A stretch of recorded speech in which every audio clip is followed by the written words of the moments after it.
Mars 2003, à Marieville, au cœur du Massif central. Une maison réputée pour être hantée va propulser toute une famille dans une course contre la mort. Je suis pas du genre à croire aux poltergeists, aux fantômes ou à des trucs du genre. Mais là, je dois dire qu'on était face à quelque chose d'inexplicable. Redis-moi ce que tu dis, Emmanuel, redis-le-moi. Cette maison cachait un secret, mais hélas, on a mis trop de temps à le découvrir. C'est quelque chose que je n'explique pas encore aujourd'hui. Une famille sans histoire en apparence va basculer dans un drame sans précédent sur le territoire français. Le cadavre du second enfant de la famille, Emmanuel Colson, est retrouvé au milieu d'une maison totalement retournée. C'est une affaire qui dépasse nos connaissances et qui, je dois bien le dire, nous a profondément marqués.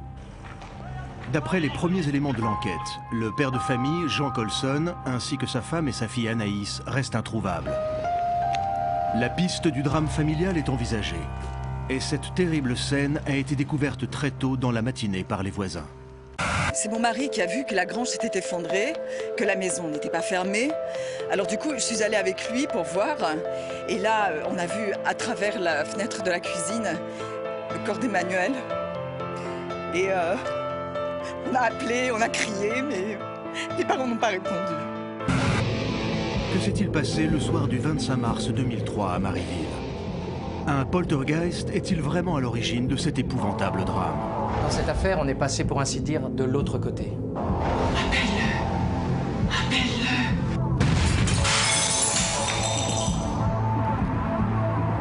Drame familial, coup de folie ou phénomènes paranormaux, retour sur une enquête extraordinaire qui a été confiée à l'élite de la gendarmerie française, la section 13.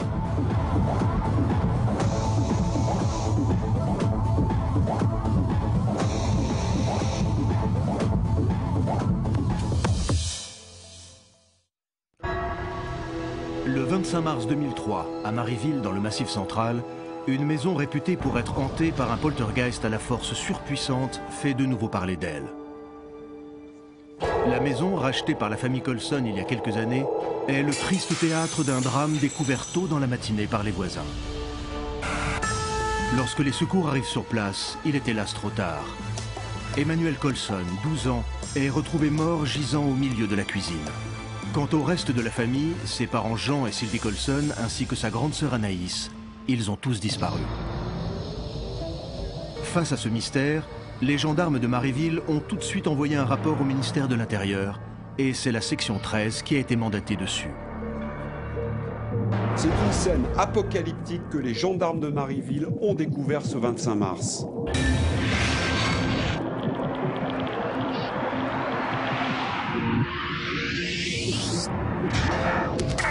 Le général Carnot, qui dirige la section 13, l'unité spécialisée dans les phénomènes paranormaux, se souvient de cette affaire qui a laissé un goût particulièrement amer à toute sa section. Lorsqu'il découvre la teneur des faits dans la matinée du 25 mars 2003, il décide d'envoyer immédiatement ses hommes sur place. J'ai le lieutenant-colonel de gendarmerie de Marieville au téléphone et d'après les premières informations, on a une scène de crime qui est un véritable casse-tête. Emmanuel Colson, 12 ans, est retrouvé mort dans la cuisine. Le corps criblé de morceaux de verre, un tesson de bouteille planté dans le thorax.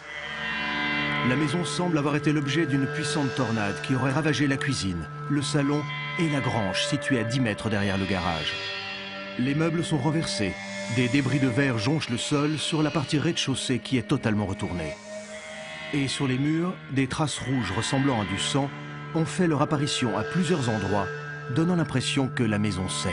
Même une fois sur place, honnêtement, on a du mal à comprendre ce qui a bien pu se passer. Il y a une petite partie à l'intérieur du domicile des Colson qui est complètement retournée et une vieille grange à 10 mètres de la maison qui s'est écroulée sur elle-même.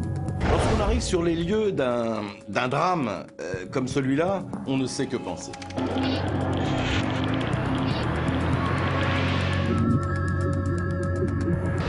Très vite, je comprends que cette histoire de maison hantée qui, a priori, pourrait faire sourire, est à prendre très au sérieux. Michel Rosemary a enquêté sur cette affaire. Journaliste d'investigation spécialisé dans les phénomènes paranormaux, il a suivi toute l'enquête de la section 13. Quand j'arrive sur place, je n'ai pu recueillir que très peu d'informations. J'ai consulté les archives locales, J'ai trouvé de vieux articles qui faisaient allusion à une maison où des phénomènes étranges, décrits comme violents, s'y sont déroulés. Et quand j'apprends qu'il y a une jeune victime, 3 disparus, et que la maison a été en partie ravagée, là, je comprends que l'on a affaire à une situation gravissime. La presse et la télévision se sont emparés de l'affaire avant même que les membres de la section 13 ne soient arrivés. La découverte du corps du jeune garçon fait la une des journaux et de nombreuses allusions à une maison hantée fait les gros titres. À Marieville et dans toute la région, on parle du poltergeist. Un fantôme démoniaque à la force hautement destructrice, capable de tuer les vivants.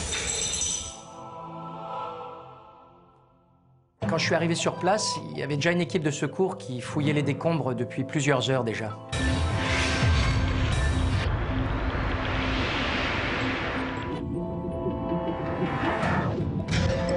Parmi les hommes envoyés sur place, il y a le lieutenant Etchebarri, responsable de l'unité scientifique de la section 13, et l'adjudant Pierre Treskin.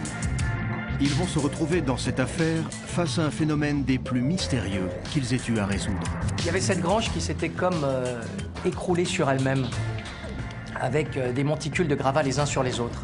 Et à l'intérieur de la maison, on avait plutôt l'impression qu'il y avait eu une bagarre extrêmement violente. Alors on se dit qu'il va falloir agir vite parce qu'on a un cadavre et 3 disparus. L'état de cette maison réputée pour être hantée, la mort de cet enfant et la disparition suspecte des parents et de leur grande fille ne permettent pas de comprendre ce qui a pu se passer dans la nuit. Et ce début d'enquête pose plus de questions qu'il n'apporte de réponses. La grange est dans un état épouvantable. C'est plus qu'un tas de débris. Il y a des sacs de plâtre, des morceaux de ciment, en fait, sans doute des matériaux qui étaient entreposés là, mais qu'on retrouve complètement explosés au sol.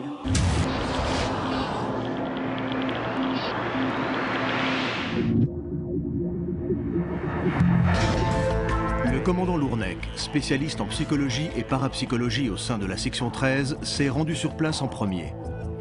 4 heures après la découverte du corps d'Emmanuel, le 2e enfant de la famille Colson, elle découvre les lieux du drame et interroge les premiers témoins. Il y a une jeune victime, les parents et la grande sœur qui ont disparu, une grange qui s'est écroulée sur elle-même, une maison partiellement retournée, et si on en croit les premiers témoins, cette habitation a la réputation d'être maléfique. Que s'est-il passé dans cette maison? Qu'est-il arrivé à ce jeune garçon de 12 ans? Pourquoi ses parents, Sylvie et Jean Colson, ont-ils mystérieusement disparu avec l'aîné de la famille? Lorsque les membres de la section 13 découvrent les premiers rapports d'enquête, ils ne comprennent pas tout de suite l'ampleur du défi qui les attend. Je vais immédiatement interroger les voisins, les Boras. C'est eux qui ont donné l'alerte. Je veux dire que je suis plutôt surprise par leurs réponses concernant l'état de la maison. Sophie Boras est la première à avoir été intriguée par l'état de la maison le matin du 25 mars 2003. C'est elle et son mari qui ont prévenu les secours. Interrogée par le commandant Lournec à l'époque des faits, son témoignage va vite ébranler les convictions des enquêteurs sur la nuit du drame. L'enquêtrice qui nous a interrogés, moi et mon mari, nous a curieusement demandé depuis combien de temps la maison des Colson était sans dessus-dessous. Alors, je lui ai expliqué qu'il n'y avait rien de particulier à signaler, que la maison était en travaux et que la grange qui s'est écroulée était remplie de matériaux jusqu'au plafond et que le reste de la maison était en ordre. Ils m'ont expliqué que la veille des faits, la maison était parfaitement propre et rangée. Ce qui veut dire que les couleurs rouges sur les murs, les meubles retournés dans tous les sens, les aspects défraîchis un peu partout, tout ça se serait produit dans la nuit. L'enquêtrice m'a montré les photos qu'elle a prises dans la cuisine et dans le salon. Et là, je me suis dit, c'est pas possible. La veille, j'étais venue pour récupérer un bouquin pour mon fils que Sylvie voulait lui prêter. Et la maison était parfaitement clean. Comment une maison a-t-elle pu être ainsi retournée en l'espace d'une seule nuit? Le service vidéo arrivé sur place pour tourner les premières images de la maison a tourné des séquences qui montrent l'ampleur des dégâts. L'adjudant Pierre Treskin se souvient de cette impression étrange qu'il a eue lors de son arrivée. On fait la procédure habituelle, mais honnêtement, à ce moment-là, on a une drôle de sensation. Comme si s'était passé quelque chose dans cette maison qui nous dépasse. On sent bien que la mort de ce jeune garçon est vraiment étrange. Et on se dit que ça va être très compliqué d'expliquer tout ça, parce que c'est assez incompréhensible et il n'y a rien qui concorde. Il y a des éléments qui donnent l'impression qu'il y a eu une bagarre violente. Il y a des choses renversées partout. le cadre au mur explosé. Alors d'un autre côté, on a cette grange qui s'est écroulée sous des tonnes de décombres. Et là, franchement, on a plutôt l'impression qu'une tornade est passée par là. Les enquêteurs de la section 13 ont du mal au début de cette affaire à imaginer ce qui pourrait être à l'origine de ce désastre. L'état de la maison laisse plutôt penser qu'un phénomène météorologique a pu tout dévaster. Et en même temps, le corps de la victime, Emmanuel Colson, retrouvé mort dans la cuisine, va mettre les enquêteurs sur une piste criminelle. C'est assez spécial comme début d'enquête. On a le corps d'un enfant et on a de vrais doutes sur l'aspect accidentel de sa mort.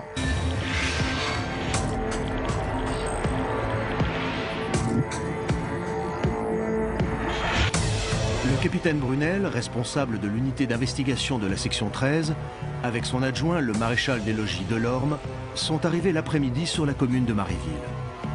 Habitués des affaires particulièrement complexes, ils vont se retrouver lors de cette enquête face à une scène de crime plutôt délicate à interpréter. Le petit Emmanuel a été retrouvé dans un capharnaüm indescriptible. On s'imagine l'enfer qu'il a dû vivre avant de mourir. Tout est dévasté. Et on comprend vite que ce gamin, qui doit avoir 10-12 ans, a dû agoniser de longues heures. Son corps est criblé de morceaux de verre. Il y a un énorme tesson de bouteille planté dans le thorax. Les traits de son visage semblent faire état d'une grande frayeur. Et sur le coup, il est vraiment impossible de définir si on a affaire à un meurtre ou un accident. Dans ce type d'enquête où le temps presse particulièrement, parce que l'on ne sait pas où est passé le reste de la famille, je fais en sorte que mes enquêteurs partent avec le camion de l'IRCGN afin que les prélèvements faits sur place soient immédiatement analysés. L'IRCGN, l'Institut de recherche criminelle de la Gendarmerie nationale, a été créé 16 ans après la section 13, en 1990. Dirigé par le lieutenant Etchebarri depuis 5 ans, il regroupe des scientifiques chargés des travaux en physique et chimie, explosifs, toxicologie et balistique entre autres. Une seconde division s'occupe d'ingénierie et traite les questions d'informatique ou des véhicules. La dernière, appelée l'identification humaine, concerne les empreintes digitales, la médecine légale, l'entomologie et la génétique. Lorsque l'on travaille avec le véhicule de l'IRCGN, on peut gagner jusqu'à 1 semaine sur une enquête. Et justement, dans cette affaire, il fallait agir vite et tenter de répondre à beaucoup de questions en un minimum de temps. Pendant que les équipes de la section 13 explorent la région à la recherche des autres membres de la famille Colson, le tesson de bouteille retrouvé dans le corps de la jeune victime est analysé par le lieutenant Etchebarri dans le camion de l'IRCGN. Les premières constatations s'avèrent être particulièrement inquiétantes et expliqueraient en partie la disparition du reste de la famille. Nous avons très vite identifié sur le tesson de bouteille des empreintes digitales. En les comparant à d'autres empreintes, on comprend qu'elles appartiennent au père de famille, Jean Colson. Les marques étaient fortes, comme s'il avait serré la bouteille de toutes ses forces. Est-ce un accident? Ont-ils été agressés? A-t-il cherché à se défendre? Ou est-ce lui qui s'en est pris à son enfant? Sur l'instant, la présence de ces empreintes ne prouve absolument rien.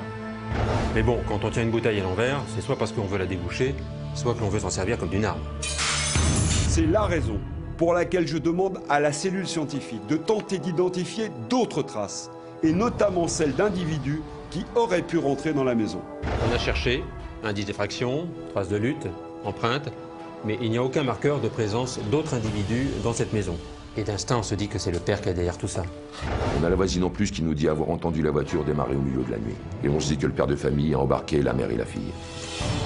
Jean Colson aurait-il décidé d'éliminer les membres de sa famille dans un coup de folie? Les empreintes du père, retrouvées sur le tesson de bouteille que le jeune homme a dans le thorax, laissent imaginer ce qui a pu arriver à Madame Colson et à sa fille.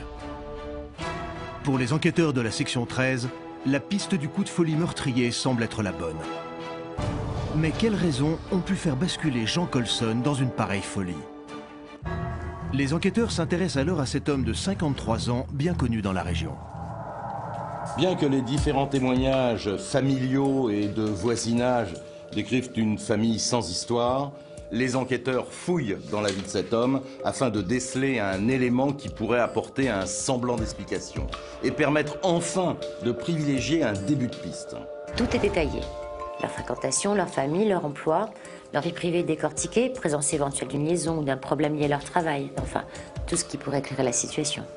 C'est un homme droit, sympathique. Sylvie, son épouse, est institutrice. Elle travaille beaucoup pour son école et pour les associations du village. Tout le monde parle de gens sans histoire, bien sous tout rapport. Si cette famille est au-dessus de tout soupçon, alors comment expliquer le départ précipité de Jean Colson en pleine nuit, emmenant avec lui sa femme et sa fille, et laissant derrière lui son petit garçon de 12 ans mort dans la maison? C'est vrai qu'à ce moment de l'enquête, on se dit que tout cela n'est pas très logique. Dans quel cas de figure peut-on imaginer que des parents laissent leur enfant mort ou mourant et partent en voiture sans prévenir personne? Ils n'ont pas appelé les secours, ils se sont rendus dans aucun hôpital, ni à la gendarmerie. Alors, soit ils ont été enlevés, soit ils savent très bien ce qu'ils font, et cela fait évidemment penser à la thèse d'un drame familial. La question, c'est de savoir si Jean Colson a pu vivre une crise de folie entraînant sa famille vers la mort. En tout cas, les analyses sont formelles.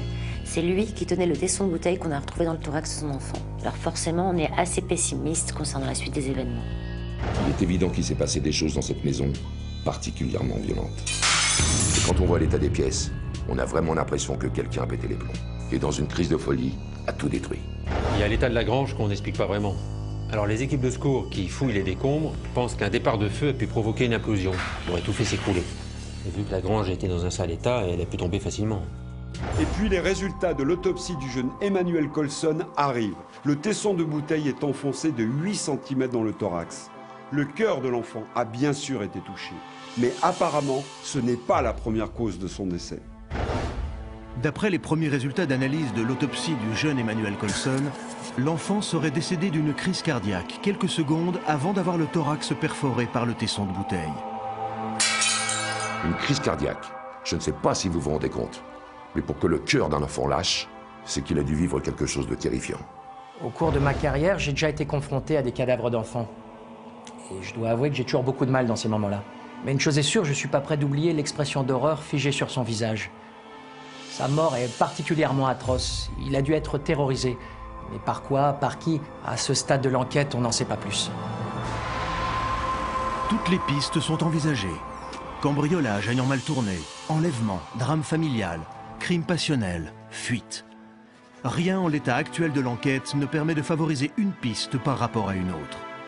Le décès de cet enfant est particulièrement atroce, plus que suspect. Qui est responsable de sa mort?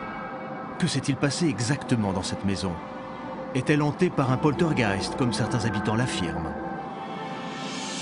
Pendant que les brigades de gendarmerie et de pompiers s'attellent à la recherche du reste de la famille, les enquêteurs de la section 13 se penchent sur cette histoire de maison hantée. Ils vont très vite découvrir que Jean Colson n'était pas tout à fait l'homme calme et tranquille que tout le monde décrit, car sa maison lui aurait causé d'énormes soucis.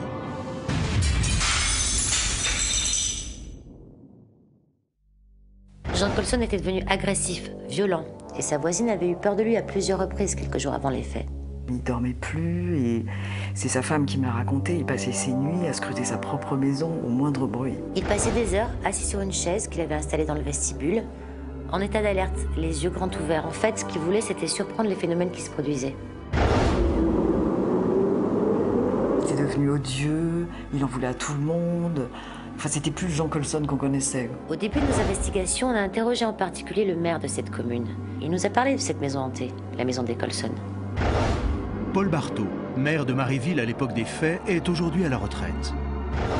Il était très ami avec Jean Colson et 11 ans après le drame, il a accepté de revenir avec nous sur cette histoire qui avait fait trembler les habitants de sa commune et qui a à jamais marqué sa mémoire. 2 mois environ avant le drame, Jean Colson est venu me voir en mairie. Il me racontait que ses enfants étaient terrorisés par des bruits terrifiants. Parfois, des ampoules éclataient sans raison, des meubles bougeaient. Mais en même temps, il me donnait l'impression que c'était lui qui faisait régner une sorte de psychose. Paul Barthaud a été clair dans son témoignage de l'époque. Il a trouvé Jean Colson complètement transformé. Lui qui d'ordinaire était calme et réservé, était devenu complètement agressif. Apparemment, il reprochait au maire de lui avoir vendu une maison hantée. Quand il l'a achetée, il était parfaitement au courant de ce qui se disait sur cette maison. Pourtant, il me disait que parfois, il ne dormait plus pendant des nuits complètes. Quels sont ces phénomènes paranormaux dont a fait part Jean Colson quelque temps avant le drame?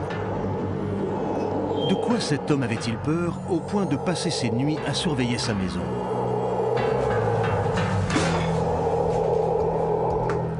La fin de ce premier jour d'enquête laisse les membres de la section 13 dans une situation qui ressemble à une impasse. Le lendemain, tous se penchent sur l'histoire de cette maison réputée habitée par un poltergeist et ils vont faire une découverte étonnante. C'est le deuxième jour d'enquête, si je me souviens bien, que l'on a découvert l'histoire de cette maison hantée. Et c'est là qu'on a trouvé aux archives des images incroyables. C'était un reportage des années 70 sur cette même maison avec un drame qui ressemble très pour trait à notre affaire. Les membres de la section 13 découvrent alors à travers des archives vidéo et photos que la maison a déjà été le théâtre de manifestations paranormales graves. Par le passé, elle appartenait à un couple de quadragénaires perçus par les habitants du village comme étant un peu bizarres, Giovanni et Monica Benifacio. Cette dernière, connue pour ses talents de médium, pressentait la présence de fantômes dans la maison. Dans la nuit du 9 juin 1973, elle supplie son mari de quitter la demeure avec elle. Elle ressent alors qu'un esprit malfaisant veut s'en prendre à eux. Son mari, plutôt sceptique quant aux dons de son épouse, décide de ne pas la suivre et de rester dans la demeure. Et sur les coups de 23h30, un drame d'une ampleur phénoménale a lieu.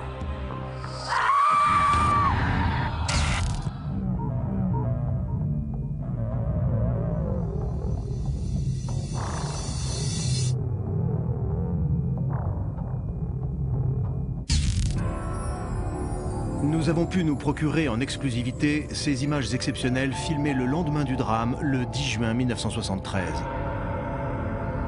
Elles ont été tournées par la télévision régionale quelques heures après la découverte du corps de Giovanni Benifacio, décédé dans des circonstances particulièrement étranges. La maison à l'intérieur a été partiellement détruite. Les ampoules ont éclaté, les meubles sont renversés. On a l'impression qu'une véritable tornade est passée sur la maison en ne touchant que l'intérieur. Mais le fait le plus troublant concerne la voiture de Giovanni Benifacio. Celle-ci, garée à l'extérieur de la maison, s'est retrouvée comme aimantée contre la façade. Quelle force a pu ainsi propulser le véhicule qui s'est retrouvé proche de la lévitation? Les enquêteurs de l'époque se sont retrouvés face à une véritable énigme. C'est vrai que ce film était particulièrement intéressant, car la maison en 1973 avait subi les mêmes dommages que dans notre enquête, 30 ans plus tard. On voit que la demeure a été totalement retournée. La voiture garée sur le bord de la route a été comme projetée et encastrée dans la façade. Les meubles brisés, flanqués au sol, les ampoules éclatées, et tout le réseau électrique a subi des surtensions phénoménales. Giovanni a trouvé la mort au milieu de la nuit dans son jardin. Il a été retrouvé le corps criblé de verre. Apparemment, il a tenté de sauter par la fenêtre pour fuir quelque chose. Et dans sa chute, sa tête a percuté une planche. Il est mort sur le coup. La gendarmerie de l'époque n'a pas pu expliquer ce qui s'est réellement passé. Quand elle avait été entendue par les services d'enquête, Monica Benifacio avait affirmé qu'elle n'était pas là la nuit du drame. Ce qui s'est passé, c'est qu'elle avait eu un mauvais pressentiment. Donc elle avait quitté le domicile. Elle avait demandé à son mari de l'accompagner, mais il avait refusé. C'est alors qu'il avait trouvé la mort. Elle sentait que des poltergeists voulaient s'emparer de la maison et qu'il fallait fuir. Après le décès de son mari, la médium avait préféré quitter le village et elle est partie s'installer chez sa sœur à Perpignan. Monica Benifacio n'est jamais revenue à Marieville et sa maison est laissée à l'abandon pendant de nombreuses années. Très rapidement, elle devient un lieu désigné comme étant maudit par tous les Marivillois. Certains sont même convaincus que Giovanni Benifacio est décédé car il s'est retrouvé face à face avec une entité démoniaque. 26 ans plus tard, Jean Colson achète cette maison à bas prix et décide de la rénover entièrement. La famille s'est rapidement installée dans la maison après avoir effectué d'importants travaux. En dehors des murs porteurs, ils ont totalement réorganisé les pièces. C'est vrai que cette maison a été totalement transformée. On peut même dire que l'ancienne demeure, celle qui abritait, d'après les Marivillois, un fantôme, n'existait pour ainsi dire plus. En me faisant visiter un jour, Jean Colson m'a dit « Il va avoir du mal à s'y retrouver, votre fantôme ». Malgré les importants travaux de rénovation qui ont totalement métamorphosé la maison, les Colson vont se retrouver confrontés à des manifestations paranormales. Quelque chose de terrifiant vit dans les murs de la demeure. Une entité invisible qui va profondément perturber Jean Colson et sa famille. Toutes les manifestations que les Colson ont vécues étaient les mêmes que ce qui s'était passé à l'époque des Bonifacio. C'était terrifiant. D'ailleurs, à plusieurs reprises, ils ont passé plusieurs jours à l'hôtel parce que la maison était dangereuse. Ce sont ces éléments qui vont faire basculer l'enquête. Il faut dire que les pistes jusqu'à présent exploitées n'apportaient à ce jour aucun élément sérieux qui puisse mettre en évidence un début rationnel d'explication. Et même si la thèse du drame familial mettant en cause Jean Colson était la piste privilégiée, la piste sérieuse, cela restait pour le moins hypothétique. Le matin du deuxième jour, les recherches sous les gravats de la grange n'ont rien donné. Aucun corps des membres de la famille n'est retrouvé enfoui sous les décombres. De leur côté, le lieutenant Etchebarri et l'adjudant Treskin examinent en détail la maison. Les enquêteurs de la section 13 penchent sur la thèse que Jean Colson lui-même serait responsable de ces dégâts considérables. C'est vrai qu'on a l'impression qu'un séisme s'est abattu sur cette maison. Sauf qu'à part la grange, c'est l'intérieur qui est dévasté, seulement l'intérieur. Et tout particulièrement la cuisine, la buanderie et le garage. Des dizaines de briques et de panneaux en préfabriqué qui devaient servir à la réalisation de cloisons pour le grenier étaient brisés, recouvrant le sol et créant un tas de gravats impressionnants, comme si tous ces matériaux avaient été cassés à coups de masse. Comment peut-on imaginer que le reste de la famille quitte la maison en laissant leur fils pour mort dans la cuisine? Ils n'appellent pas les secours, ils disparaissent sans explication. On pense tous qu'en fait ils sont sous la menace de quelqu'un et que cette personne est autre que Jean Colson. Moi, ça me semble assez logique sur l'instant. On a déjà eu des affaires où une personne seule était capable de faire un véritable carnage, en s'en prenant à tout sur son passage. Et puis ensuite disparaître en laissant ses victimes sur son chemin. Lors du rapport vidéo retransmis par l'adjudant Treskin le matin du deuxième jour d'investigation, l'état des lieux est impressionnant. Et surtout, un incident particulièrement étrange va sérieusement ébranler les convictions des enquêteurs quant aux événements qui ont poussé Emmanuel Colson, 12 ans, vers la mort. Avec l'autorisation de la section 13, nous allons pouvoir vous montrer l'intégralité des images tournées ce jour-là. Des images exceptionnelles, jusqu'alors classées secrètes.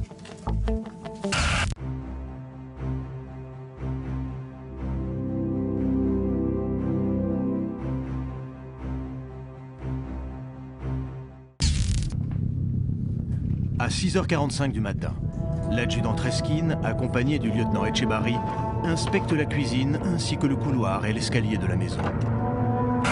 L'enfant s'est déplacé de 37 mètres depuis sa chambre jusqu'à la cuisine.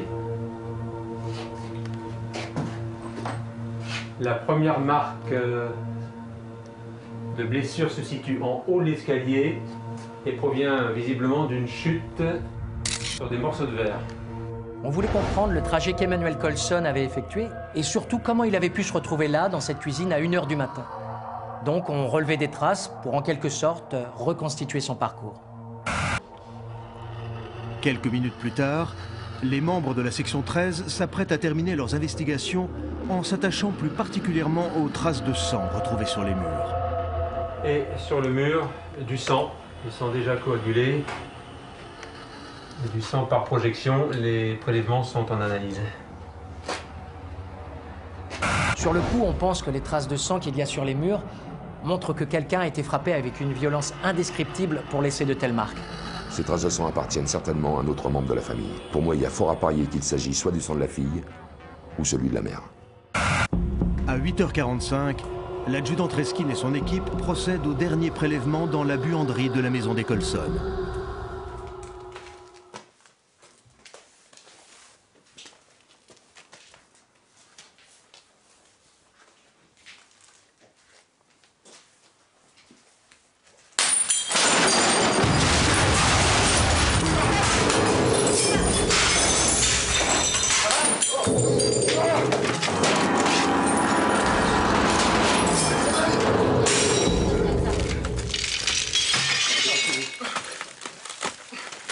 Franchement, on ne sait vraiment pas ce qui s'est passé. Il y a une force qui a tout renversé sur son passage et c'était dans la pièce où l'un de mes hommes procédait à des analyses. Quel phénomène mystérieux vient de se produire dans cette maison? Les enquêteurs de la section 13 ont-ils été à leur tour victimes de phénomènes paranormaux? On venait d'assister à un phénomène qui avait sans doute beaucoup de similitudes avec celui qui s'était produit la nuit du drame. Et il apparaît évident que dans cette maison, il y a des forces qui nous dépassent.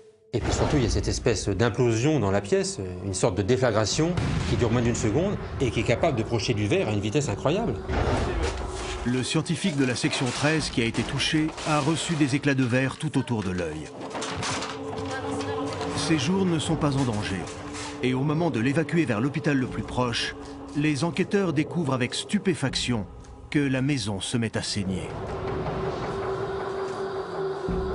Ce jour-là, tous mes collègues se sont tournés vers moi. Il leur fallait une explication logique. Les fantômes, les poltergeists, ce genre d'entité, ça n'existe pas. Il fallait identifier l'origine de tout ça. Ces mystérieuses traces de sang sont immédiatement prélevées et étudiées dans le laboratoire mobile de la section 13. Et les résultats sont plus que troublants. C'était assez effarant, mais il ne s'agissait pas de sang humain, mais celui de larves qui vivent dans les murs. Ce sont des insectes microscopiques que l'on retrouve dans les parois qui ont été couvertes de peinture au plomb. Et sous l'effet d'une pression très forte, ils ont littéralement éclaté, libérant ainsi ce liquide rouge. Ces insectes qui sont à l'origine de ce phénomène visuel très impressionnant sont en réalité des araignées rouges. Les murs couverts de peinture au plomb constituent pour elles un lieu idéal pour se reproduire et proliférer. Les tests en laboratoire effectués par le lieutenant Etchebarri ont montré que ces insectes exposés à une pression de 18 bars pouvaient littéralement exploser, causant ainsi de curieuses impressions sur les murs. C'est un phénomène qui peut faire croire que du sang humain a été projeté. Ou alors, pour ceux qui ont plus d'imagination, on peut penser que les murs saignent. J'ai fait des tests en laboratoire qui reproduisent le même phénomène. Et de là à imaginer quelle force avait pu provoquer tout ça, je dois dire qu'on comprenait de moins en moins ce qui avait pu se passer dans cette maison. Et puis là, l'enquête prend une tournure particulièrement bizarre. Après cette deuxième journée d'enquête mouvementée, les membres de la section 13 sont sous le choc. Ils viennent d'être confrontés à leur tour à un phénomène inexplicable. Conscients que ces événements sont certainement similaires à ceux qui ont pu se dérouler 2 jours plus tôt dans la nuit du 25 mars 2003, ils s'interrogent sur l'interprétation des faits. Rien n'est clair dans cette affaire. On a de plus en plus de mal à expliquer ce qui s'est passé. C'est une journée particulièrement difficile ce 26 mars 2003. Un de mes hommes est sérieusement blessé. Et puis on peut dire qu'au niveau des investigations, c'est l'impasse. On ne peut être sûr de rien, parce qu'on est face à des phénomènes et à des événements qui nous dépassent complètement. Que se passe-t-il dans cette maison de Marieville? Abrite-t-elle, comme certains le prétendent, un poltergeist capable de déclencher des forces meurtrières? Ou ces événements cachent-ils une sombre histoire criminelle orchestrée par un homme sous pression, Jean Colson? A-t-il pu tuer son fils et le reste de la famille? Le 3e jour d'enquête est celui où la section 13 va vivre un incroyable rebondissement. Car le commandant Lourneck va retrouver la trace de Monica Benifacio, la médium, qui avait perdu son mari 30 ans auparavant dans cette maison. Au cours de mes investigations, j'ai découvert que Monica Benifacio était encore vivante. Donc je l'ai appelée pour qu'elle me parle de ce qu'elle avait vécu dans cette maison. Et quand je lui ai expliqué ce qui venait de se produire, à savoir la mort du petit Emmanuel et la disparition du reste de la famille, elle était très touchée. Elle m'a immédiatement demandé si elle pouvait venir. Le 27 mars 2003, 3 jours après la découverte du corps d'Emmanuel Colson et la disparition du reste de la famille, Monica Benifacio revient sur place. Dotée de pouvoirs de médium exceptionnels, elle va alors aider les enquêteurs dans la résolution de cette incroyable affaire. Elle est arrivée dans l'après-midi et le maire du village, Paul Barthaud, était avec nous pour l'accueillir. Il l'avait bien connue et son retour à Marieville était vécu comme un événement. Oui, je dois dire que cette femme avait vraiment un don de médium. Et je n'étais pas le seul à qui Monica rapportait ses discussions avec nos disparus. Je me souviens d'elle à l'époque, dans les années 70. J'avais 10, 12 ans. Et elle donnait régulièrement des nouvelles des morts aux gens, si je puis dire, aux gens du village.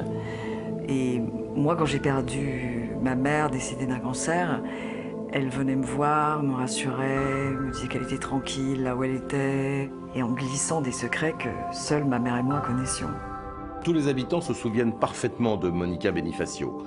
Elle était une médium connue, respectée dans sa région, et c'est vrai que de plus en plus de personnes ayant du mal à faire leur deuil faisaient appel à ses services, car elle avait plusieurs techniques, plusieurs méthodes pour entrer en contact avec les défunts. Et puis cette femme est arrivée, elle m'a, comment dire, Je crois qu'elle a mis sérieusement à l'épreuve mes convictions scientifiques.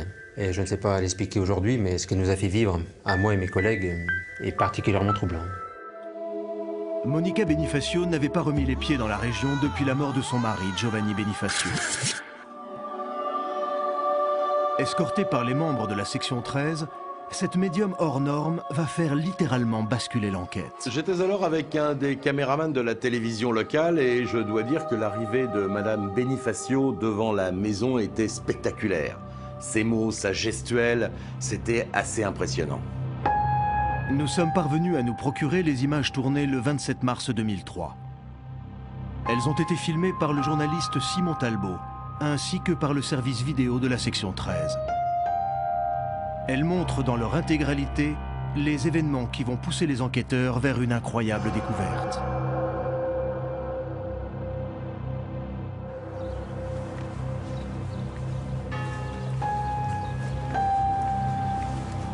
Monica Benifacio arrive à 10h15, accompagnée des membres de la section 13, devant ce qui était autrefois sa maison.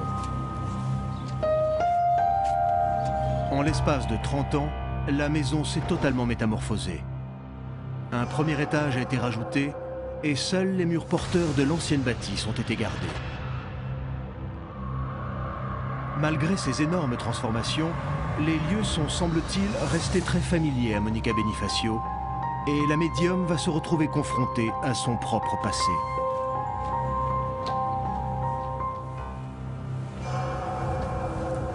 Oh mon Dieu! Non! Giovanni!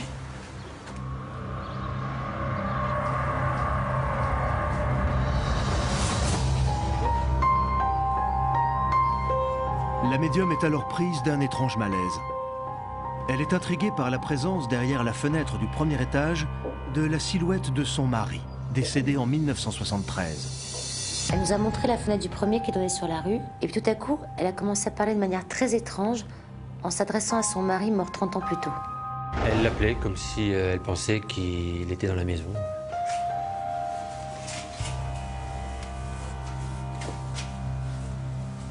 Giovanni! Aide-le, mon chéri. Aide-le. Il ne sait pas qu'il faut qu'il aille vers la lumière. Appelle-le. Appelle-le. Fais ça pour moi.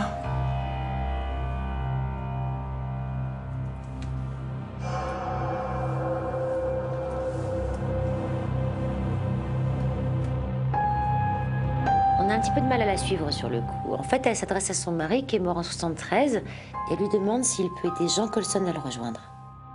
Ce qui se passe est totalement surréaliste. On a là cette médium qui semble parler avec des morts, ça arrive d'un coup, elle rentre en conversation avec, de notre point de vue, personne.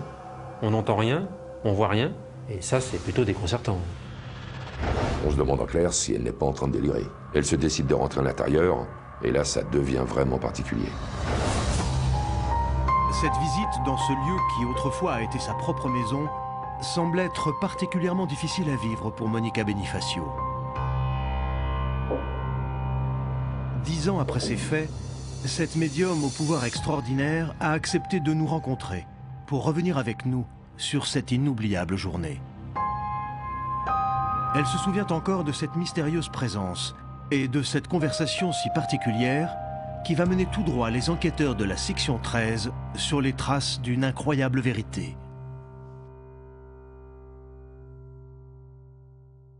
Au moment de rentrer dans la maison, j'ai ressenti que M. Colson m'attendait pour partir définitivement.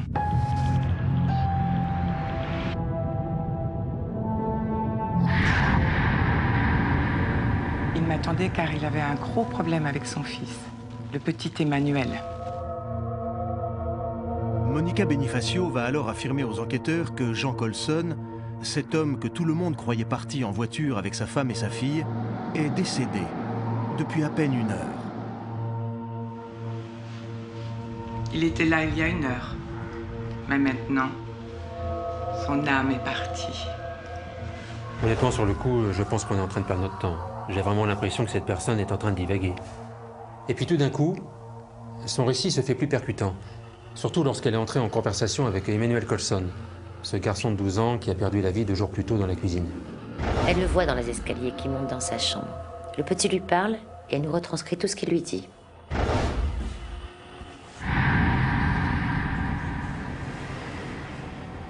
Il est en colère. Je me souviens encore entendre ce petit garçon. Il était très ému et d'une infinie tristesse. Il devait me dire quelque chose. Je le sentais. Mais il n'y arrivait pas. Redis-moi ce que tu dis, Emmanuel. Redis-le-moi. Je peux t'aider, tu sais.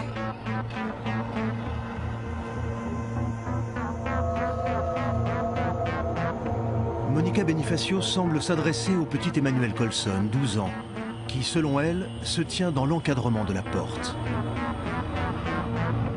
Au bout de quelques secondes de silence, la médium va retranscrire la réponse de l'enfant, particulièrement inquiétante. Celui-ci semble affirmer que ses parents sont toujours dans la maison et ne l'ont jamais quitté. Redis-moi, Emmanuel. Redis-moi ce que tu avais à me dire. Derrière? Qu'est-ce qu'il y a derrière? Emmanuel Colson semble avoir subitement quitté l'endroit. À travers ces affirmations retranscrites par la médium, l'enfant affirme que ses parents ont été avalés par la maison. Là, en un éclair, une pensée a traversé mon esprit. Je me suis souvenu de la vidéo tournée dans les années 70, à la mort de son mari. La voiture était encastrée dans la façade, comme si elle avait fait un tonneau suite à un glissement de terrain. Mais elle donnait aussi l'impression d'avoir été comme aimantée par la maison.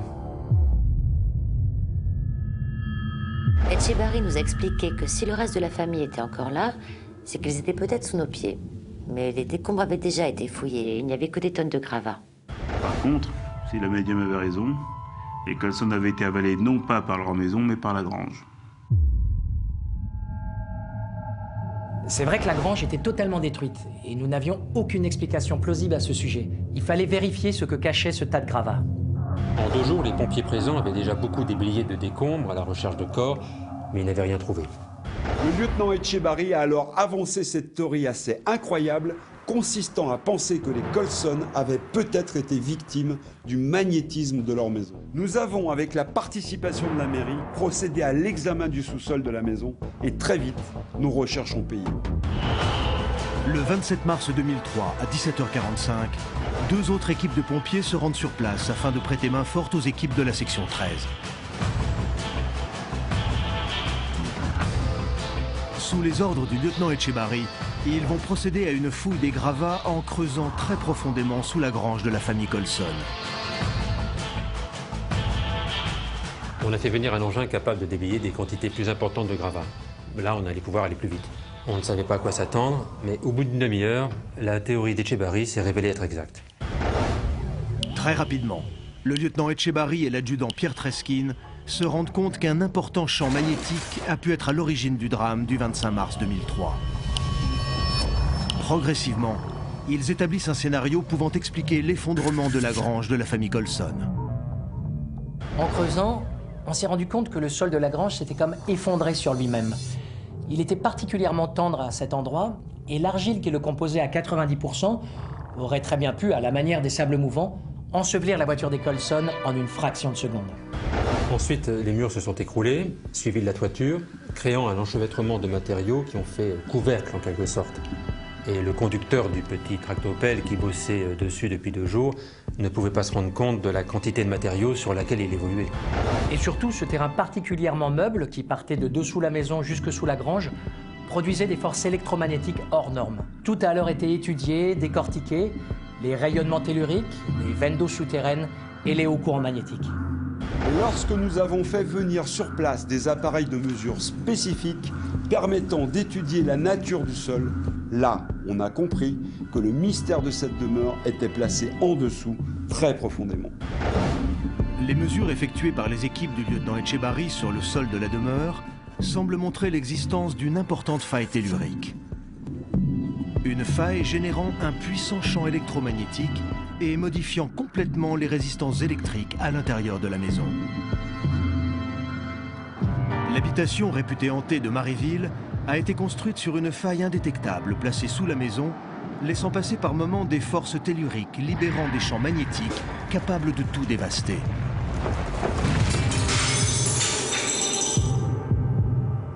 Des forces capables de déplacer le mobilier et de faire voler le verre en éclats, je peux vous dire, c'est quelque chose de diabolique. On avait du mal à y croire. Cette maison subissait des forces qui pouvaient s'apparenter à un poltergeist. Sauf qu'il s'agissait à la fois de quelque chose de rare, tout en restant rationnel. En dégageant la grange de tout cet amas de morceaux de murs, charpentes, tuiles cassées, et en creusant de plusieurs mètres dans une terre argileuse, les enquêteurs vont mettre au jour un trou béant qui s'est refermé sur lui-même. Je ne sais pas si vous vous imaginez, mais sous cette grange, les experts ont découvert une faille de 85 mètres. J'ai fait venir des hommes expérimentés, capables d'entreprendre une spéléologie à haut risque pour découvrir ce qu'il y avait dans ce trou. Et ce que l'on redoutait le plus est arrivé. Au bout de 5 minutes de descente, les Colson ont été retrouvés. Après plusieurs heures de déblaiement des voies d'accès, une descente en rappel à l'intérieur du trou va permettre de faire cette incroyable découverte. La voiture des Colson, coincée au milieu de la faille, 10 mètres plus bas. Les corps des 3 membres de la famille à l'intérieur du véhicule.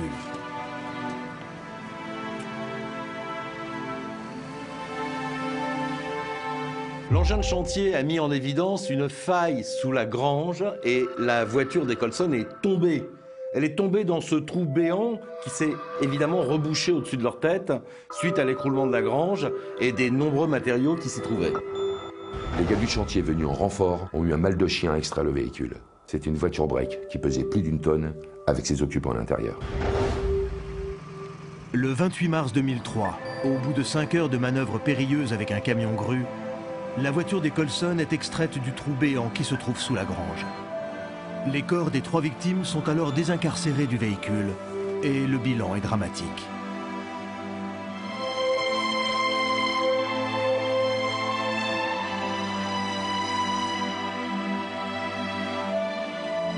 Tous sont décédés et les examens cliniques montreront qu'Anaïs et sa mère sont mortes sur le coup. Jean Colson, lui, est mort 3 jours plus tard. Le pauvre homme est resté pendant 72 heures à moitié inconscient, avec le volant encastré dans les côtes et hélas, la découverte du véhicule est arrivée trop tard. Lors de ce dernier jour d'investigation, les enquêteurs vont alors comprendre l'incroyable situation dans laquelle la famille Colson s'est retrouvée. Des tests dans le laboratoire de la section 13, associés à des simulations informatiques, ont permis de mettre en évidence les raisons de ce phénomène naturel d'une ampleur sans précédent. Les énergies souterraines génèrent des ondes et constituent une force dont il faut savoir se servir et parfois se méfier. En générant des ondes telluriques, appelées aussi ondes négatives, le noyau terrestre peut causer de graves dégâts à la surface. Cette étude réalisée par des géobiologistes sur la maison des Colson a démontré comment un courant magnétique dévastateur a pu faire s'écrouler la grange, emportant avec elle 3 des membres de la famille.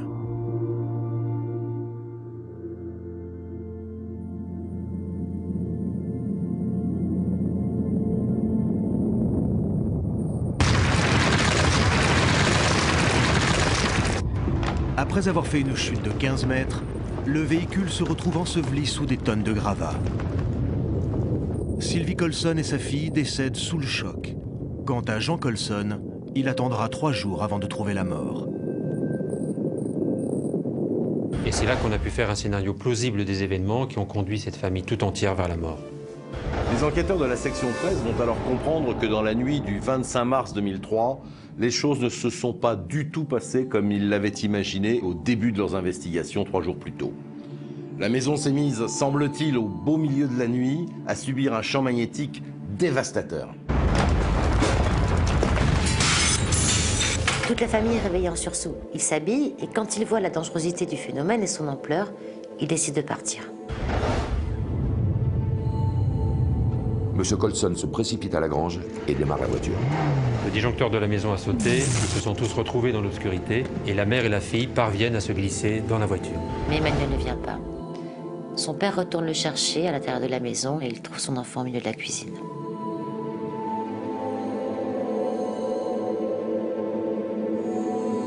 Ce dernier, en voulant rejoindre le reste de la famille dans la grange, s'est à moitié perdu dans l'obscurité. Il réussit à marcher à 4 pattes, il va vite, et il arrive au milieu de la cuisine.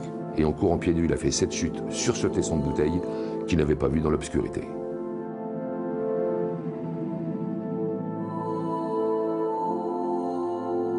Et là, il trouve la mort en quelques secondes. Son père a essayé de lui les retirer, il n'y est pas parvenu. Comme il est médecin, là il a compris qu'il venait de le perdre. Là, le sol a bougé et M. Colson a compris que sa femme et sa fille étaient en danger. Il a rejoint la grange, il est remonté dans le véhicule, il a démarré, et là c'est la fin. Le véhicule s'est enfoncé d'un coup dans un trou béant.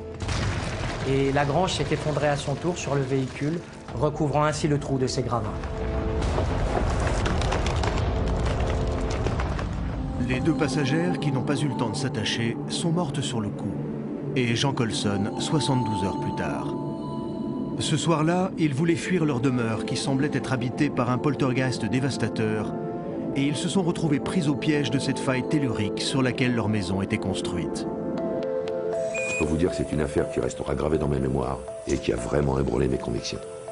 Encore aujourd'hui, j'ai du mal à croire à ces possibles contacts avec l'au-delà. Et malgré tout, cette séance avec Madame Benifacio a ébranlé mon esprit cartésien de scientifique. Et parfois, je suis contraint de me dire, et pourquoi pas? Les enregistrements de la médium semblent indiquer que la maison est habitée par l'esprit de son mari.